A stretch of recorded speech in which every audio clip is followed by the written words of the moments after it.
Dominique. Bonjour. Merci d'avoir accepté mon invitation et de nous recevoir dans les bureaux de votre institution. Dominique, vous êtes contrôleuse générale des lieux de privation de liberté. Et si je vous ai invité, c'est parce que justement ces lieux de privation de liberté, tout particulièrement les prisons, en ce moment on en parle énormément dans l'actualité et beaucoup de responsables politiques ont décidé de le mettre sur le devant de la scène. Je pense notamment à notre ministre de la Justice, Gérald Darmanin, mais dans une certaine mesure aussi Bruno Retailleau, ministre de l'Intérieur, et toute une partie de l'extrême droite qui passe son temps à en parler, à dire qu'il faut aller plus loin, qu'il faut être plus ferme, qu'il faut être plus dur, que c'est pas possible les conditions de vie dans les prisons, que les gens ont des téléphones portables, que c'est le Club Med, etc. Enfin, je le sais, fréquentant les plateaux de télévision, ce sont des sujets qu'on a de façon quasi hebdomadaire. Ma première question, elle est assez simple. Comment vous, du haut de votre institution, vous définiriez ce que c'est qu'une prison? Comment est-ce qu'on définit une prison? Quelle est sa mission? Car j'ai l'impression qu'aujourd'hui, on en oublie un peu voilà, ce fondement qui pourtant est important dans notre République. Ben vous avez raison, c'est une très bonne question parce qu'on part de la base, au fond du début. Une prison, pour moi en tout cas, c'est un endroit où on est enfermé quand on a commis des délits ou des crimes qui vont à l'encontre de la loi de notre société. Bon, moi, je ne suis pas abolitionniste, je vous le dis tout de suite. Je trouve qu'il y a des gens pour qui je trouve très normal qu'ils aillent en prison. Et puis, d'un autre côté, je trouve très normal que quand on commet des infractions, on en réponde. Ça s'appelle la responsabilité, il faut assumer ce qu'on fait. Les actes ont des conséquences, c'est sûr. Maintenant, la prison, elle est prévue pour ça, pour punir, mettre à l'écart un certain temps quelqu'un. Mais il y a une deuxième partie dans la loi qui est l'article 707, je crois, du Code de procédure pénale, qui prévoit que les détenus, afin de préparer leur réintégration dans la société, afin de préparer leur réinsertion, doivent se voir offrir des activités, doivent apprendre des choses en prison. Et moi, je trouve que c'est là. Et alors, que c'est la sagesse même de dire ça. Et puis, il y a les règles pénitentiaires européennes qui disent, l'article 5, qui disent en plus, la vie à l'intérieur doit se rapprocher le plus possible de la vie à l'extérieur. En tant que contrôleuse, est-ce que c'est ce que vous constatez dans nos prisons françaises en ce moment? Malheureusement, non. Et ce que je constate aussi... alors, il y a les chiffres d'abord. Les maisons d'arrêt qui sont suroccupées, surpeuplées, je ne sais même plus dire le mot, à, je sais pas, 180, 200, voire 235%, 240%. Ça, c'est des chiffres, je suis d'accord. Derrière les chiffres, et j'ai montré des photos, d'ailleurs, à un groupe de lycéens à Clermont-Ferrand que je suis allée rencontrer et qui me disaient les détenus, on fait trop pour eux, on fait encore trop pour eux. C'était des gamins des cités qui connaissent bien, ils me disent ils se marrent en prison, on voit les vidéos sortir. Je leur ai dit mais regardez ces photos que je vous montre des cellules, regardez comment c'est l'intérieur. Vous voyez ces vidéos paraître, je les vois aussi sur les réseaux sociaux, de prisonniers qui se filment en faisant les cons, ils font un gna-gna. Bon. Ils ne veulent pas perdre la face, ils veulent montrer à quel point ils s'amusent. Mais moi, ce que je vois d'eux, quand je rentre dans leur cellule, c'est bien autre chose. C'est pas du tout le discours qui me tienne. C'est pas du tout... Là, ils n'ont plus peur de perdre la face devant leur famille, leurs amis, la cité, le monde entier, puisque les réseaux sociaux, c'est tellement finalement surfait. Bon, enfin, en tout cas, ils avaient conquis, ils avaient convaincu ces jeunes que la prison, on se marrait en prison, et au bout de la discussion, ils ont été, parce que leur prof avait fait un truc, un panneau où ils pouvaient voter, et ils ont été, une immense majorité a décidé qu'on les traitait mal, les prisonniers. Et je trouve que j'étais contente d'avoir réussi à les convaincre de ça, mais j'en veux aux élus de la République qui, connaissant l'état des prisons, connaissant, parce qu'ils les visitent, pour ceux qui les visitent, reviennent avec des discours qui disent c'est le Club Med, ils se marrent. non, c'est épouvantable, je vous le jure. Quand je rentre la prison de Tarbes, je vois un monsieur de 80 ans, il se lève, il me dit « Madame, regardez, j'ai 80 ans, je dors par terre au milieu des vermines, sur le matelas par terre. » Je rentre dans une cellule d'une autre prison et les gars, ils me disent « Asseyez-vous, madame », parce qu'on est très bien reçus. Je voudrais dire quelque chose, on est très bien reçus, à la fois par les détenus, mais aussi par le personnel pénitentiaire, du directeur aux agents, hein, parce qu'ils savent qu'on va rendre compte, évidemment, de la façon dont vivent les détenus là-dedans, mais dont eux sont à même d'exercer leur travail, et ça, on y reviendra, c'est très intéressant. Donc, les détenus, ils me disent « Madame, entrez, asseyez-vous ». Et puis ils me disent « Ah non, non, non, vous asseyez surtout pas, madame. Restez debout, croyez-moi, parce que vous allez ramasser nos saloperies, vous allez ramasser nos vermines, nos cafards. » Il y a des détenus, on ouvre la porte du frigo, il y a plein de cafards qui sortent, ils grignotent les fils du téléphone. Comment vous dire? Bon, il y a déjà ça, il y a le fait que la prison, maintenant, les gens, ils sont enfermés en maison d'arrêt. Hein, parce que, alors je fais une incise, vous ne m'avez pas posé la question, mais la maison d'arrêt, c'est pour les courtes peines. On dit jusqu'à 2 ans, en fait, c'est plus long parce qu'il y a des embouteillages. Bon. Et puis pour les gens qui sont présumés innocents, c'est-à-dire qui sont prévenus de crimes ou de délits. Et qui en sont en attente de jugement. Qui attendent d'être jugés, oui. Et il y a les centres de détention, c'est pour les plus longues peines, avec des régimes parfois plus souples, et les maisons centrales qui sont en général très sécurisées. Pour les longues peines... Et la dégradation des conditions de vie dans ces lieux de privation de liberté, dans ces 3 typologies, elle est la même ou c'est pire en maison d'arrêt qu'en maison centrale C'est énormément pire en maison d'arrêt. Parce que c'est là que se situe la suroccupation, le surpeuplement.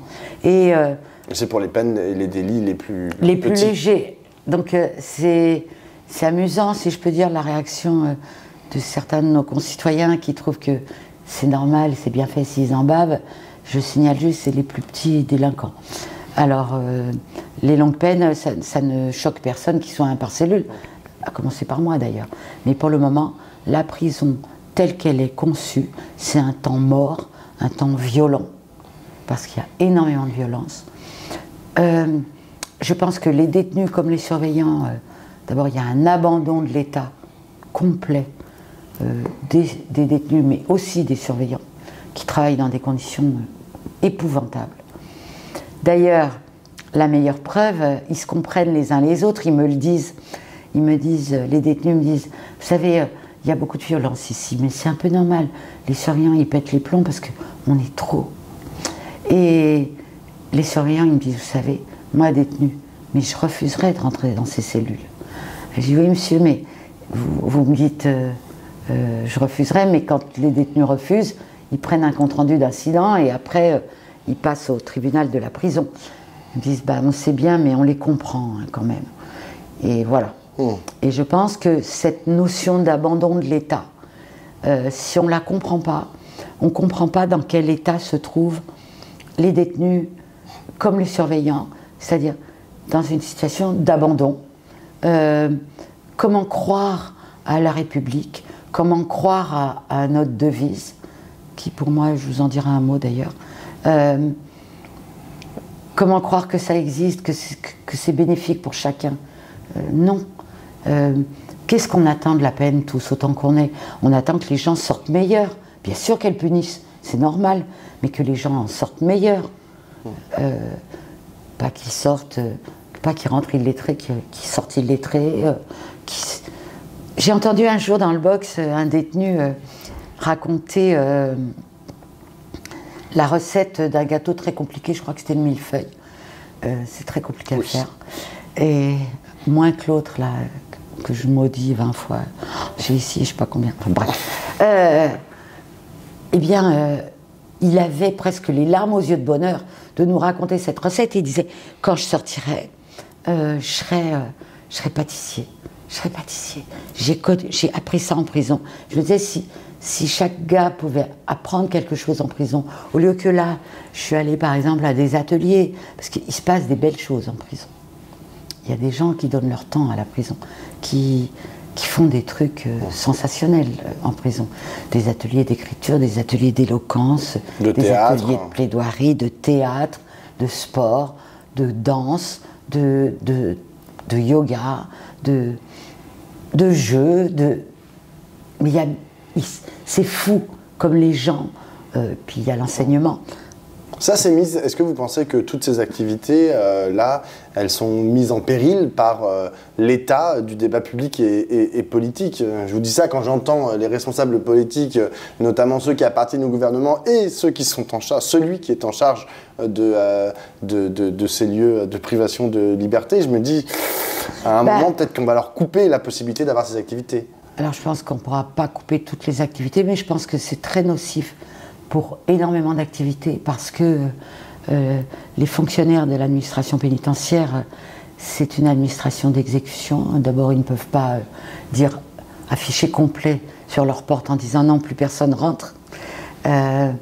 Alors qu'en Allemagne, je signale que quand une prison arrive à 90% d'occupation, elle se déclare suroccupée, plus personne ne rentre. En France, non. Et je crois qu'il y a une certaine peur qui fait qu'il y a une certaine obéissance, et je suis persuadée, je sais même, que des activités sont supprimées alors qu'elles ne devraient pas l'être. Puis, vous voyez, le ministre de la Justice, je pense, à mon avis, il va revenir là-dessus, il va s'en mordre les doigts, parce que je pense qu'il est allé trop vite. Une réaction à un tract syndical qui dénonçait de soi-disant massages sur le visage effectués par des esthéticiennes sur des détenus. Le jour de la Saint-Valentin. Oui, je vous donne le tract. Oui, oui, vous avez raison. Or, il s'agissait d'une boîte d'esthétique, ça c'est vrai, mais qui avait donné des conseils aux détenus, et qui leur donnait des conseils pour prendre soin de leur peau, prendre soin de leur visage.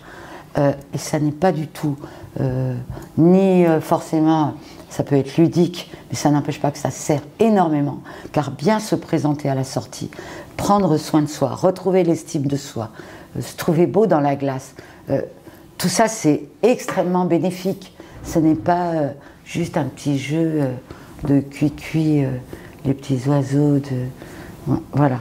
Donc je trouve que c'est très dommage. Et il y a des activités, oui, qui ont d'ores et déjà été arrêtées. Parce que ludiques, considérées comme ludiques. Par exemple, il y a des activités échecs, le jeu d'échecs, qui ont été arrêtés.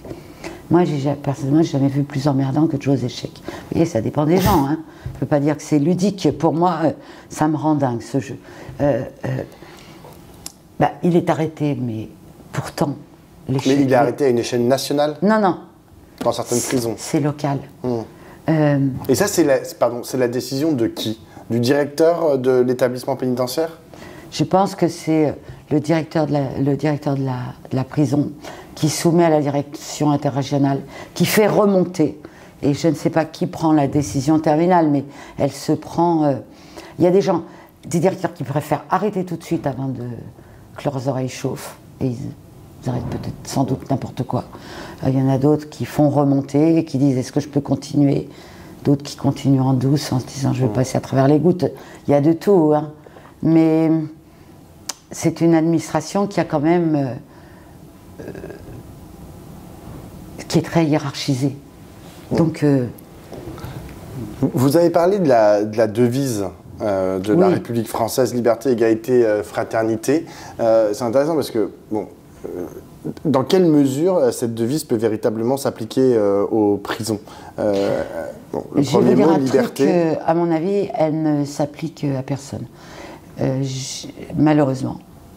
Parce que c'est une très belle devise. Liberté, alors si on parle de prison, c'est pas la peine.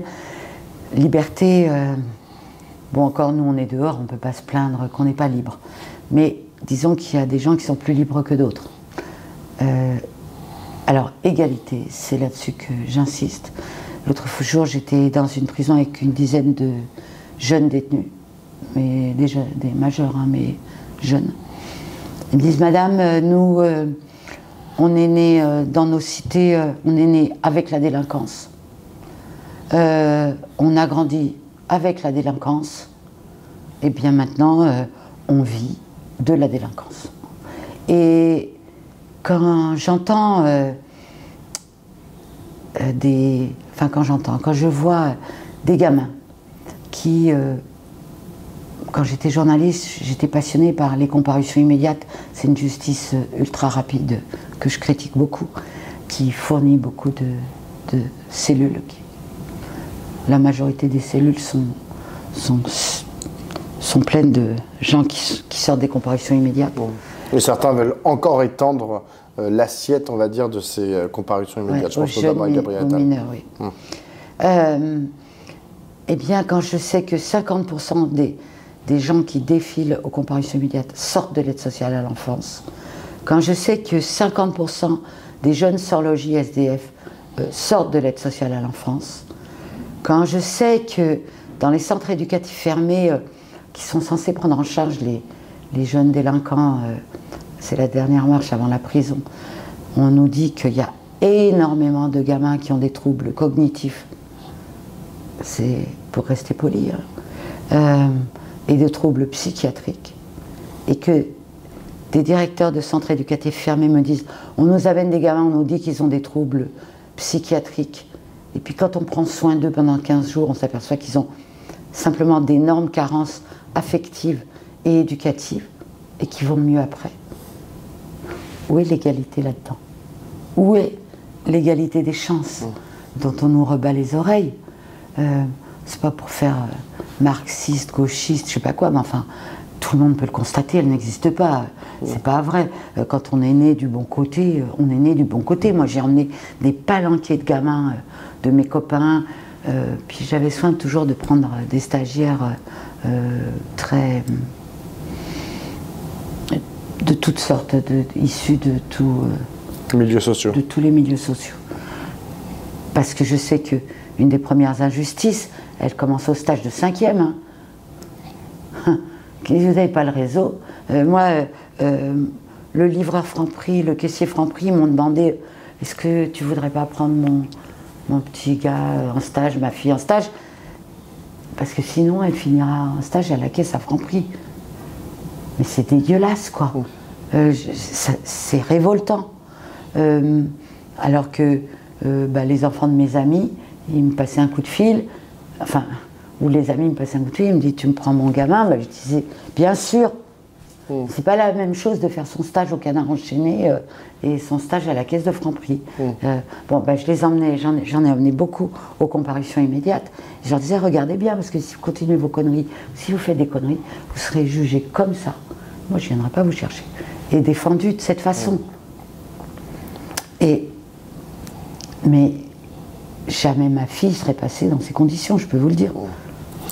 Au fond, ce que vous dites, et ce qui est absolument révoltant dans cette inégalité, c'est aussi son corollaire, qui est l'inhumanité. C'est-à-dire qu'à partir du moment où on accepte les inégalités, on laisse la porte ouverte à la possibilité de l'inhumanité.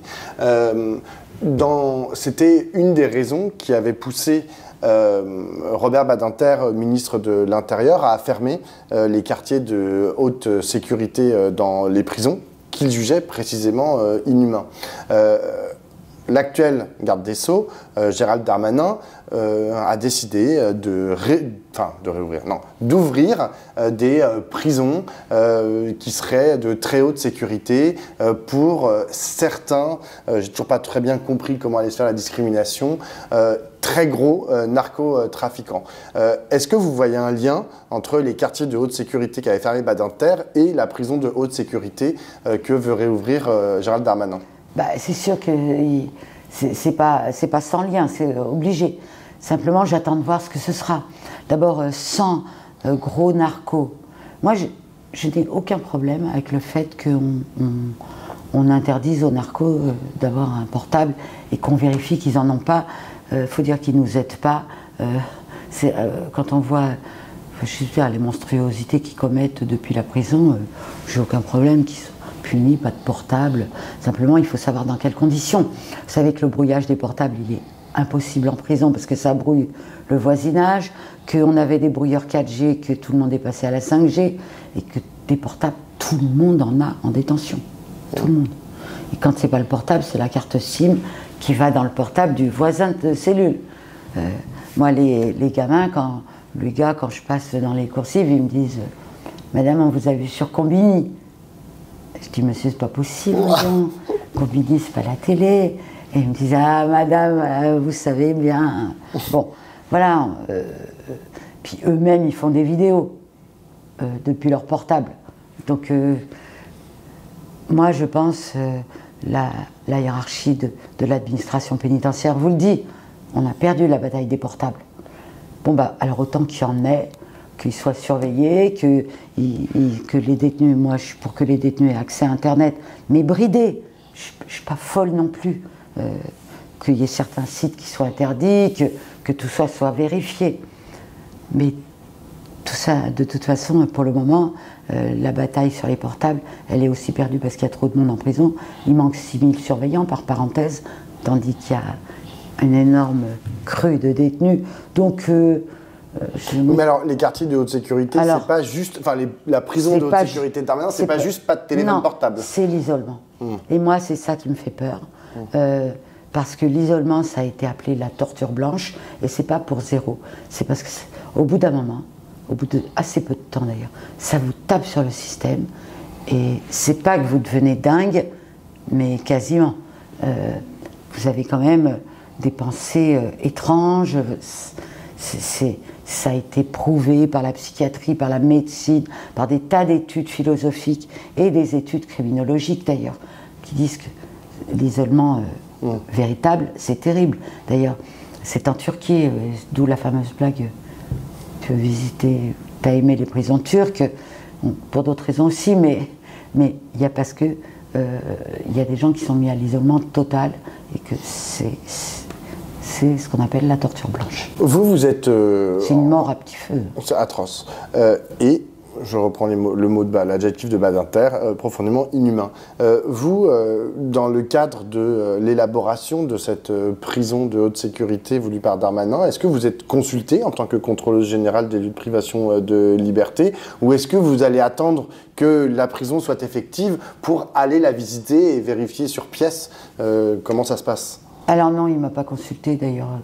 Il a bien fait parce que j'aurais dit non, je ne suis pas d'accord et je crois qu'il s'en serait fichu. Donc ça nous a évité à tous les deux un moment désagréable. Hein. J'aurais pas été contente qu'il ne tienne pas compte de ce que je dis. Il n'aurait pas été content de ce que je dis. Bon, enfin bon, bref. Et moi j'attends de voir ce que ce sera.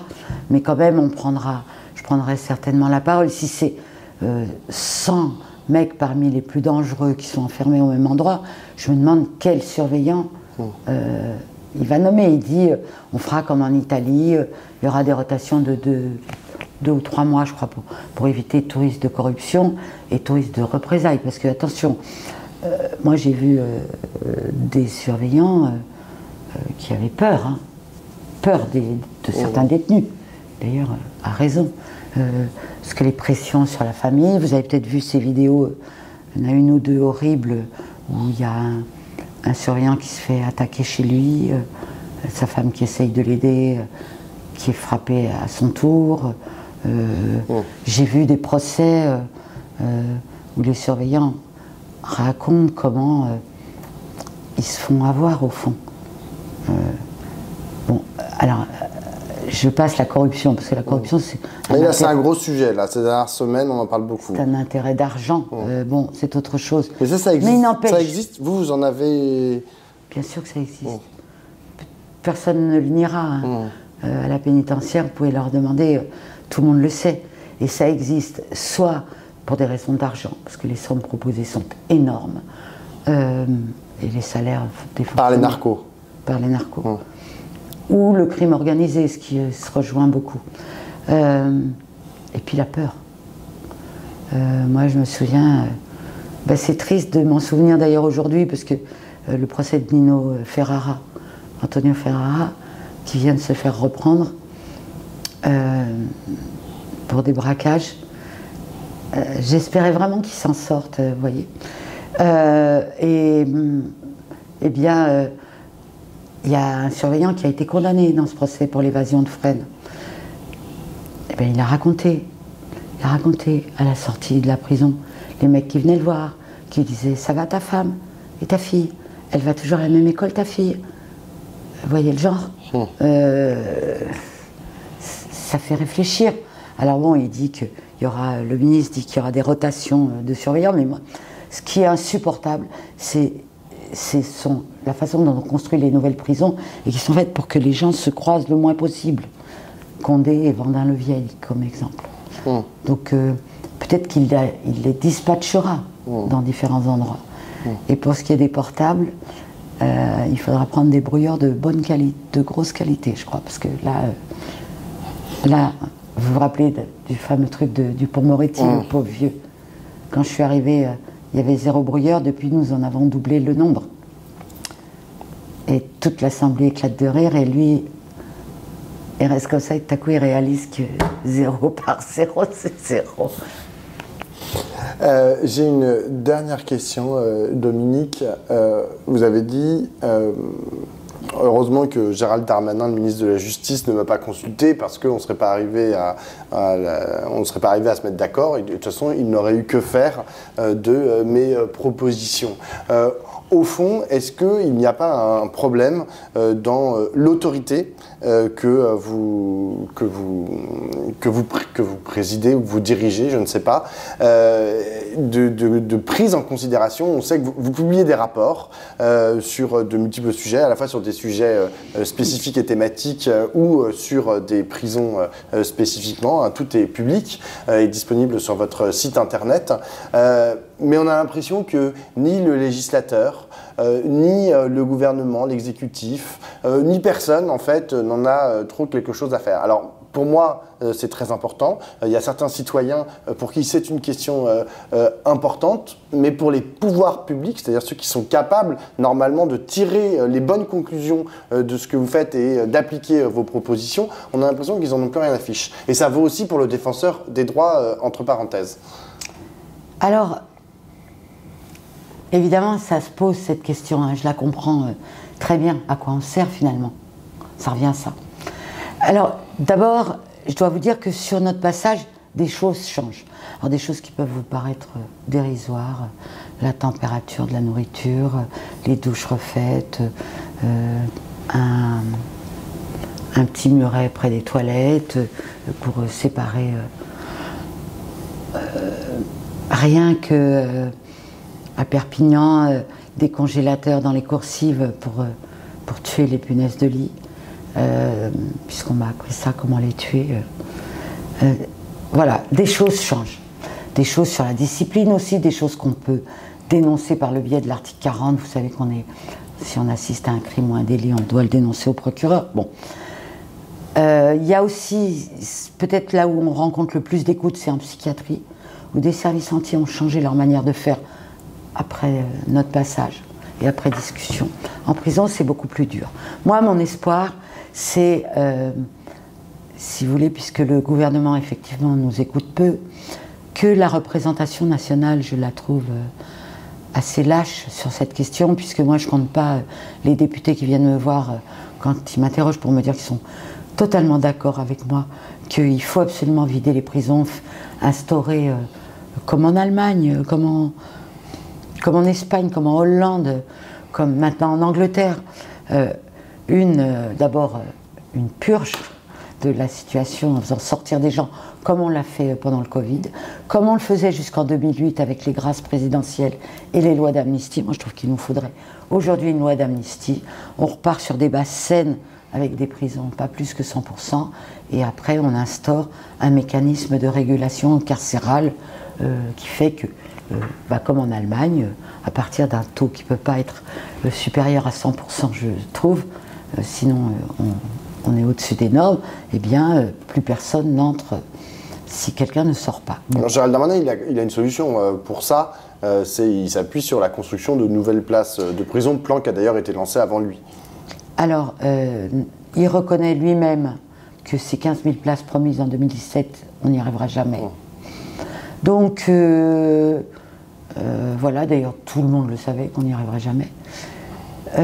Là, il y a 5 000 nouvelles places sorties, mais on est à 81 000 détenus pour 62 000 places. c'est Loin du compte. loin du compte et c'est franchement minable de laisser les gens entassés comme des poulets en batterie. On n'a pas à traiter les êtres humains comme ça. Moi, je mange plus de poulet en batterie. Beaucoup de gens n'en mangent plus parce qu'ils trouvent ça dégueulasse. Je trouve qu'on peut pleurnicher sur les poulets en batterie, mais on peut aussi se dire que pour les êtres humains, ça vaut. Hein. Premièrement. Deuxièmement, je trouve nos députés, oui, lâches, parce qu'ils savent très bien que ça ne peut pas continuer comme ça. Mais ils n'osent pas porter ces lois. Ceux qui élaborent des propositions de loi telles...